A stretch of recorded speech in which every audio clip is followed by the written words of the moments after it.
Hello guys! Magandang hapon sa inyong lahat. I am Chinurgas Mama Sagari Channel, a faith healer, also a tarot reader. So ngayong hapon na to, tingnan natin ano kayong sabihin sa inyo ng ating mga gabay. So this is a weekly gabay for the month of March 16 hanggang March 22 for the sign of Aquarius. Aquarius, welcome to my channel. Ano kayong messages, advices, ang spirit guides ang ating masasaga for today's video? Kanina kayong energy or kaganapan sa buhay ng mga Aquarius signs ang ating mga gilap. So guys, this reading is a general reading namang hindi lahat makaka-resonate, kunin lamang po makaka-relate sa inyo. And comment down below kung kaninong energy ang ating nasagot. And because don't forget to like and subscribe my channel. And hit ko siya for more videos update. Because maraming salamat po sa mga walang sawang pagsuporta sa aking channel, lalo-lalo nang hindi skip ng ads na way pagpalain kayo ng Diyos at may kapal. Siksik-liglig nag-uumapaw na biyayang manambalik sa inyo. So let's see guys, what is the messages? Advices sa iyo ng ating angel spirit for the sign of Aquarius. So let's see and watch this. Angel spirit, let's get information po. Okay, there's something in Emperor, just being mature and being grounded. Na pagdating dito kay sa Emperor, na maging mature ka daw at mas maging matalino ka sa pagdedesisyon ng mga bagay-bagay. Now there's something about, so there's something discipline, no, ganan. Kailangan kumbaga marunong ka mag-control sa sarili mo. Magkaroon ka ng disiplina. And there's a chart card for action and movement. Magkakaroon ng changes sa development sa situations mo. And there's a victory. Na magtatagumpay ka raw sa mga challenges mo, sa mga pinagdadaanan mo o sa mga nararanasan mo ngayon. So parang kailangan magkaroon ka ng determinasyon, no?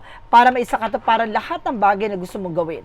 No, magkaroon ka ng sarili, kumbaga self-discipline, no? Disiplina sa sarili, parang may something discipline, no? With a chariot, there's a magician for something changes. And in the authority, there's a power. So there's an action at the same time. So, pinapakita talaga bilang magician, may mga bagay ka na kontrolado mo ang iyong sarili. You create your situation. And you have the power to change it. So, ikaw ay maglalagay daw talaga sa sitwasyon mo. So, parang pinapakita na maging mature ka sa mga desisyon mo. No? At kung sinasabi ito, magkaroon ka ng disiplina sa kung ano man yung bagay na gusto mong gawin. No? Kung talagang gusto mong matupad yan, tutukan mo. And of course, pagplanuhan mo ng tama't wasto at kumilos kang na naayon sa pangarap mo sa gusto mong mangyari. Additional messages. And of course, there's something guys with a 10 of wands, something burden.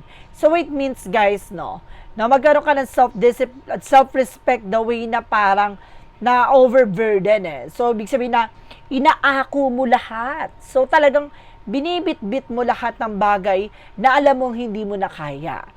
No, there's a burden, something overloaded.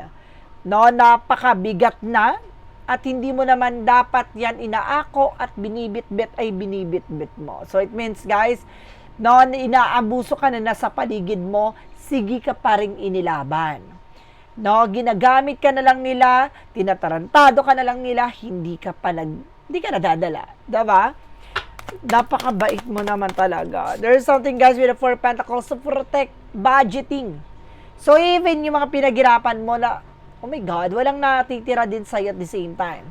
O may mga bagay talaga na pinagtatrabaho at pinaghihirapan mo, hindi ka makahindi. Ganon. So kailangan mas maging secure ka rin sa sarili mo. At the end of the time, pag nawalan ka, wala na. Now there's a there's a 3 of Pentacles, something teamwork. No, ganun talaga, no? Pagdating sa buhay ng isang tao, hindi pwedeng puro tulong, puro kabig. Kailangan matuto rin silang tulungan ang kanilang sarili. Ang nangyayari, hindi teamwork. No, parang, kumbaga, inaako na nila sa'yo, na parang, kumbaga, pinapasa na sa'yo yung obligasyon nila. So, may ganong senaryo. No, kaya kailangan matuto ka sa mga pinagdaanan mo, sa mga naranasan mo. No, kumbaga, kung gusto mo matupad din yung mga pangarap mo on your own, and of course, para sa kanila, kailangan turuan mo sila, no, na matuto sila ng tumayo sa sariling paa, magkaroon ng sariling disposisyon. So, what is an Emperor? Represent with the Knight of Wands for slow and steady. So, unti-unti naman daw. Na unti-unti na raw yung magbabago. No, at mag-iiba ang takbo ng eksena. No, there's something exciting. No, mas lalong, kumbaga, unti-unti ka nang tumatapang o unti-unti nang kumbaga, lumalakas na ang loob mo. No, at unti-unti ka ng, kumbaga, nagiging, kumbaga, medyo matigas ng very light, no? At matapang na harapin yan. So, parang sinasabi na konting higpit ng sinturon. Ganon. And of course, there's something guys with the King of Pentacles, security. So, seguridad. So, pag-ingatan mo. Be mature, grounded. No? Kailangan mas maging mature ka para magtagumpay ka sa iyong ginagawa, business o trabaho. Kailangan matuto kang proteksyonan ang mga pinaghirapan mo. What is the Magician? The Magician represents the Ten of Cups, something happiness, and this is something a happy family. So, ganun din yun. Na parang pinapakita talaga dito na ikaw ay magpapabago sa sitwasyon mo, ikaw rin na magpapabago sa karakas o kalakaran or sistema ng pamilya mo. So, may ganun nga senaryo talaga. No, may ano talaga, no, parang, kumbaga sa'yo na ipinapasa, ano man yung kasi minsan, alam mo, madalas dito yung tinutulungan mo na ginagangster ka pa. No? Tinatarantado ka pa. No, kumbaga, gumagawa ng eksena kahit hindi naman. So, panluloko na the other hand. No? What is the Ten of Wands? The Ten of Wands represents with the Temperance, something of perfect timing. So, may bagay talaga na darating yung tamang panahon. No, na magkaroon ka ng balanse. No, mas iisipin mo na yung kapayapaan at katahimikan sa isip mo. Dahil, kumbaga, maiisip mo dito na hindi matapos-tapos yung burden na yan. So, may maling, kumbaga, may maling pattern, na may maling sistema na kailangan mo nang baguhin. What is the Four of Pentacles? There is a Six of Pentacles. Budgeting. No, budgeting saan? Sa pagbibigay. So, there's a charity and of course, there's a support. No? There's a donation at the same time. Pero ang nangyayari, kailangan mas maging maingat ka na. No, timbangin mo na hindi yung lubos-lubos. Ganon. What is the Three of Pentacles? Represent with the Ace of Pentacles. There's something a big shit and big money coming in. No, you have potential for abundance. But definitely, no, ang nangyayari, hindi kasi teamwork. Kaya ang eksena, imbis na umunlad ka, baon ka sa eksena, sa utang. No? Hindi ka uunlad kapag toxic ang environment and of course, toxic ang family na yan. So, kailangan mo nang baguhin ang toxic traits or toxic pattern na yan, guys. So, let's see what is additional messages now for the outcome. Ay, additional messages muna pala. Eric, there's something a page you want something a good news. May magandang balita. Now, maraming impormasyon na maaaring pabatid sa'yo or dumating sa'yo. So, ito yung bagay na maaaring magbigay, no, ng pagbabago sa eksena mo. So, maaaring magkakaroon ka ng mga panibagong idea, no, plano, no, kung paano mo maisasakatuparan itong bagay na to. And if there's something a Two of Swords, no, there's something decision. No, may mga bagay talaga na kailangan mong pagdesisyonan. No, tuldukan. Additional messages tayo, guys. There's something a High Priestess. No, there's a secret, an hidden agenda, or hidden enemies. Evil eye at the same time. May evil eye talaga. Na talaga hindi ka umunlad. Na dahil dito sa toxic family. Now, there's something a mystery. Now, maraming nakatago sa likod dito. Marami ka pa madidiscover. Now, marami kang bagay na kailangan mo ipagkatiwala sa sarili mo. With the Queen of Swords, there's a clear the boundaries. So, kailangan talaga i-clear yung boundaries. Now, clear din yung mga nasa paligid mo. Surroundings, environment. Now, there's a Ace of Wands. So, dito papasok ang mga bagong plano. Now, dito papasok ang mga bagong idea. No, nabubuo. No, upang maisakatuparan mo ang minimithi mo.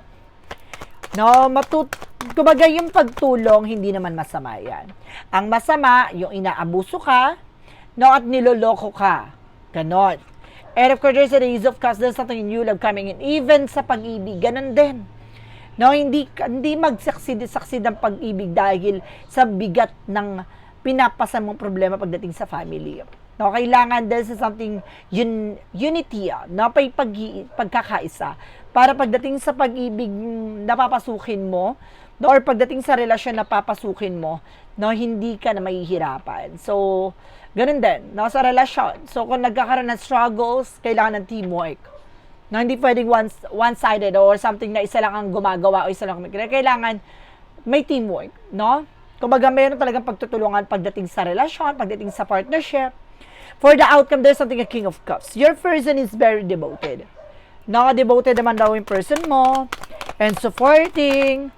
Kailangan pagdating sa emosyon, maging mature ka na at the same, mabilis kang maawa, guys. And there's a Four of Cups. Just review, analyze. May bagay kang kailangan pag-isipan. Klaruhin, liwanagin. Mag-focus ka kung paano mo babaguhin at tatanggalin yung negativities na napapaloob sa'yo. Kailangan matuto kang humindi. Kung alam mo naguguluhan ka na alam mong hindi mo kaya, wag mo i-pressure or wag mo ipipilit yung isang bagay. Kung hindi uubra, wag ipilit. Say no. There is an Eight of Cups, something abandonment. See? Abandonment. The way na parang kailangan mo i-let go. Kailangan mo nang bitawan. Kasi hindi matututo. Hindi yan tatayo sa sariling pa kung nakaalalay ka palagi. Laging ikaw yung sumasagot sa eksena, ganun. You need to move on. Change the routine, change your system. And there's a Seven of Pentacles with a harvest time. At aanihin mo din yon. And make some investment. At kumbaga pumasok ka sa isang investment tulad ng bagay kung saan ka lalago. Huwag kang papasok sa investment like emotions na parang at the end of the time masasaktan ka, mahihirapan ka. So kung mag-i-invest ka na isang bagay, kailangan alam mo kung saan mo ipapanalo yung eksena. And there's a Page of Pentacles, something investment. See, nakita niya guys. There's an investment. Talagang there's an investment, guys. So, kailangan nyo mag-invest talaga. Sa sarili nyo. And of course, sa business, sa finances, para magkaroon ka ng stable. There's a truth. Lalabas na lahat ng katotohanan sa likod dito. Mas maging matalino ka. And of course, pinapakita dito, maging totoo ka sa sarili mo. Maging tapat ka sa sarili mo. Ganon. Alisin mo yung bagay na alam mong hindi nakakatulong sa situation. Putulin mo yung connection sa mga bagay na nakakasira or nakakapanghina ng iyong sarili. Emotional, physically, mentally. Ganon. So, let's see. Pagdating naman tayo sa finances and career. Represent what? Nakashuffle ako ng very light. Guys, na-miss nyo ba yung reading ko? Please comment down below, ha? Para ganahan naman tayo dyan. Pagdating sa finances and career, there's a star card for healing, recovery. May pag-asa na. Mas magiging kalmado na ang iyong finances ngayon. And there's a Queen of Cups, emotional intelligent. See? Pagdating sa emosyon, mas magiging matalino ka na. At secure ka na. And there's something high find education. So, mas matututo ka na sa mga pinagdaanan mo. A lesson learned. And there's a Knight of Swords. Alamin mo na nagdadala sa inyo anxieties, depression, stress, negativity. May mga bagay na hindi ka na masaya, kailangan mo na mabago yon. And there's a Six of Swords with a transition. Ang galing. Unti-unti na babago yung sitwasyon mo. Kailangan mo makawala sa toxic pattern at toxic environment or toxic people, toxic family. With the lovers, so kailangan mo na mag-asawa. O kailangan mo na, there's a major changes pagdating sa love life din. Pagdating sa pag-ibig, there is a Wheel of Fortune with something, a destiny is yours. Ito na yung panahon para maging maligaya ka naman. Maging masaya ka naman. May swerteng dadaloy sa buhay mo. Mag-ingat ka lang dahil may pinipilit na trumaydor o sumira sa eksena o sa kaligayahan mo. And there's another ones magtiyaga at magpatuloy ka sa iyong ginagawa. And of course, there's something guys with the Three of Wands. Lalabas ang resulta. May mga bagay kang hinihintay. Magkakaroon na ng progress. And there's a travel guys. May travel kayo dito, land and of course air. And there's a Five of Wands, something complication. Oh my God, the Moon card. Ibig sabihin dito, kaya rin nasisira yung relasyon nyo. So, kaya ka rin na hindi nagsasucceed sa love life. Ang pinakamahirap na part dito, alam mo ko ano? Yung parang sinasabotahin yung relasyon mo. Para hindi maputol yung connection mo doon about sa obligasyon. Yun yung masakit na part na malaman mo dito. Kaya kinakadlangan, tinututulan ng relasyon mo para hindi dahil para hindi maging masaya ka, kundi para hindi maputol ang pagtulong mo sa kanila. Yun ang iniisip nila. Once kasi na marang kumbaga magkaroon ka na ng priorities like love, parang iniisip nila na hindi na makakapagbigay o hindi mo na matutulungan sila. Ganon, iba na yung magiging mundo mo, ganon siya. So, parang sinasabotahin nila yon. So, there's a toxic family din talaga. And there's a justice card na magkakaroon ng justice dito pagdating sa kalusugan mo. Hostisya, balance. And there's a 7 of cups, confusion. No? And of course, parang mayroong talaga nagpapagulo din dito pagdating sa kalusugan mo. Madalas kang oh my God, sabi ko na nga ba, ginagawan ka ng hindi maganda. Na madalas kang nahihilo dito at maaaring mayroon ditong hypnotize or something gayuma. No, para guluhin, no, ang iyong nararamdaman. Guluhin ang utak mo.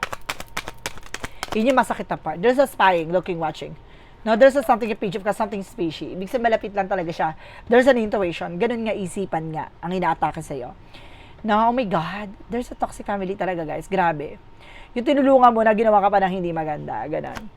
No, para hindi mawala yung connection. Ganon. There's a Queen of Wands up. Now, there's something, a Queen of Wands, something, a mother figure.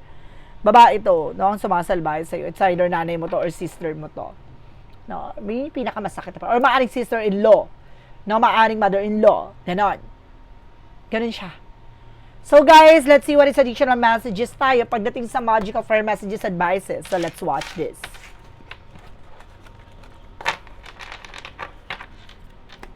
Kung ikaw ay nakarelate, guys, please comment down below, ha? What is the magical prayer messages advices? So, there's a birthday. So, kumaga, darating, malapit na yung birthday mo. There's a birthday. Happy birthday, guys. No, malapit na yung birthday nyo. Now, there's something, guys, with a new home coming in. So, mayroong bagong bahay. Na magkakaroon ka ng bagong bahay. So, talagang living alone. So, talagang aalis ka. Na magkakaroon ng bagong direksyon. Baka magaganap to ngayong birthday mo. Ang iyong pag-alis. There's an avoidance. No, kailangan mo tong harapin. No, wag mo iwasan. And there's a trigger, conflict. No, kasi may mga bagay na nagtitrigger dito na maaaring magbigay ng komplikasyon sa situations mo. O meron dito nagtitrigger may nagtitrigger dito na nagsisilbing komplikasyon. And there's a success. No, magtatagumpay ka. And there's a winter. Na maaring this coming winter season, mas magiging mapayapa na ang buhay mo, ganon. There is a romance angels with a mystic love oracle deck. See, pagdating sa relasyon may ahas talaga. No, but definitely there's a proposal and there's a commitment. So magkakaroon talaga ng long-term partner or own family, sariling pamilya or sariling kaligayahan. So may ahas talaga sa iyong relasyon, ha? May sumisira talaga dyan. And prayer will help you for your situation. Magdasal ka palagi. No, makakalis ka sa hindi maganda sitwasyon dyan. So, let's see what is the Jesus loving quote said. Come to me, all you that labor and heavy laden, and I will give you the rest. So, lumapit ka lang daw sa ating Panginoon, lahat daw na mabibigat, lahat ng mga paghihirap, lahat ng mga bagay na nagbibigay pabigat sa'yo, no, ipagkaloob mo raw sa Kanya. No, parang isurrender mo sa Kanya. Not magiging magaang ka. So guys, this is something a weekly gabay for the month of March 16 hanggang March 22 for the sign of Aquarius. So Aquarius, maraming salamat po for this wonderful reading. So once again, this reading is a general reading lamang, hindi lahat makaka-resonate. Kunin lang ang makaka-relate sa inyo. And comment down below kung kaninong energy ang ating nasagap. And of course, don't forget to like and subscribe my channel. And here ko siya ba for more videos update. Kasi maraming salamat po sa mga walang sawang pag-support sa aking channel. Lalong-lalo na ang dirigi-skip ng ads na way pagpalain kayo ng Diyos at may kapal. Siksik liglig umapaw na biyayang manabalik sa inyo. Maraming salamat guys and see you in the next video. Bye-bye and babush.